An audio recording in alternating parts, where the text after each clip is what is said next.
මිහි නාලිකාවේ තවත් සුන්දර දර්ශනයක් සඳහා අපි ඔබ රැගෙන යන්නේ රජනාව දියැල්ල අසබට. එකේ තිබෙන දියැලි වලින් උස අඩු දියැලක් විදිහට සඳහන් කරන්න පුළුවන්කම තිබෙනවා රජනාව දියැල්ල.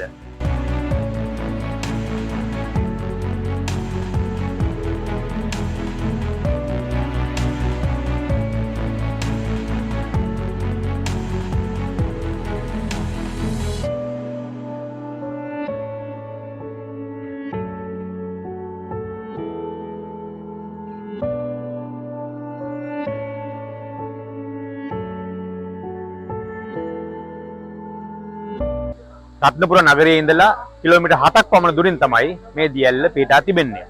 මේ දියැල්ල ඈත් වෙන්නේ රත්නපුර දිස්ත්‍රික්කයේ පැල්මඩුල්ල ප්‍රාදේශීය ලේකම් කොට්ටාසයට එකදින් මනට මේක මායිමක් රත්නපුර මහනගර සභා සීමාවත් පැල්මඩුල්ල පාලි සභා සීමාවත් වෙන් කරන මායිම තමයි මේ රජනාව දොළ කියලා කියන්නේ.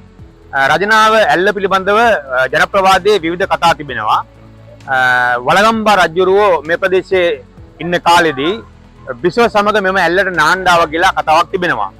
ඒකම ඊට අමතරව තිබෙන දෙයක් තමයි රජුරුවන්ගේ රත්තරන් දීපල ප්‍රමාණයක් යම් ප්‍රමාණයක් මෙම ස්ථානයේ සංගවල තිබ්බා කියලා කියනවා. එතකොට ඒ සංගවපු රත්තරන් ටික රැකගන්න ආන්දෙක් හිටිය කතාවක් කියනවා ජනප්‍රවාදයේ එහෙම එනවා. ඊට අමතරව විශේෂම කියන දෙයක් තමයි රජුරුවෝ නාපු නිසා රජ නා ඇල්ල රජ නෑ ඇල්ල නැත්නම් රජ නාව ඇල්ල බවට පසුපත් වෙලා තිබෙනවා. කොහොම වුණත් බඹරගල කියන මූකලානේ දැන් තමයි මේ ඇල්ල පටන් ගන්න තිබෙන්නේ. යම් ප්‍රමාණයක ජල ප්‍රමාණය පැමිණෙනවා. ගොඩක් වෙලාවට මේ තියෙන ගැටලුවක් තමයි සාමාන්‍යයෙන් වර්ෂාව අධික කාලයට මේක ජල ප්‍රමාණය තාමත් වැඩි වෙනවා. අනිත් පැත්තෙන් බලනකොට වර්ෂාව අඩු කාලයට මේ ජල ප්‍රමාණය තාමත්ම අඩු ප්‍රමාණයක් තමයි ගමන් කරන්නේ. කොහොම වුණත් මාර්ගයේ සිට ඊ타මත්ම වේගයෙන් ළඟා විය හැකි ඒ වගේම පහසුවෙන් එන්න පුළුවන් කම තියෙන තැනක් තමයි මේ රජනාව ඇල්ල. බොහෝ දේශීය සංචාරකයෝ බොහෝ දිනක් මෙම ස්ථානට පැමිණෙනවා.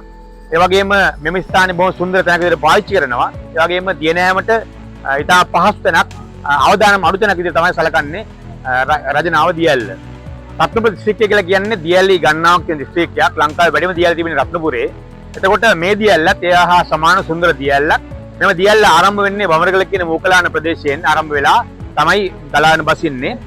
තව විශේෂයක් තියෙනවා මේ දියැල්ලේ උස ප්‍රමාණය අඩි 42ක් පමණ තමයි උස ප්‍රමාණය තිබෙන්නේ. ඒක සාමාන්‍ය එච්චර ලොකු උසක් නෙමෙයි බලනකොට. නමුත් යම්කිසි සුන්දරත්වයක් තිබෙන ඊටමත් වටිනා දියැලක විදිහට සලකන්න පුළුවන්කම තිබෙනවා. දේශීය සංචාරයේ වැඩියෙන් එන මේ දියැල්ල මේ ජල ප්‍රමාණය මේක රජනාව 12 විදිහට ගලාගෙන ගිහිල්ලා ඉවරලා මේක එකතු වෙන්නේ වේගඟට. පසුව වේගඟ එකතු වෙනවා කළුගඟට. මේ ජල ධාරාව ගලාගෙන යන්නේ ඒ ආකාරයෙන්. ඉතින් කොහොම වුණත් අපි ඔබට ආරාධනය කරනවා රජනාව දියැල්ල බැලීමට එන්න කියලා. මොකද හේතුව පරිසරයේ සුන්දරත්වය ඊටමත්ම මැනවින් විඳ ගැනීමට හැකියාව තියෙන තැනක් තමයි රජනාව දියැල්ල. මේ තියෙන්නේ සබරගමුවේ උරුමයක්. අපි අපේ නාලිකාවෙන් බොහෝ විට උත්සාහ කරන්නේ සබරගමුවේ උරුමයන් පිළිබඳව ලෝකයට එසේ නැත්නම් ඔබට දැනුම් දෙන්නට.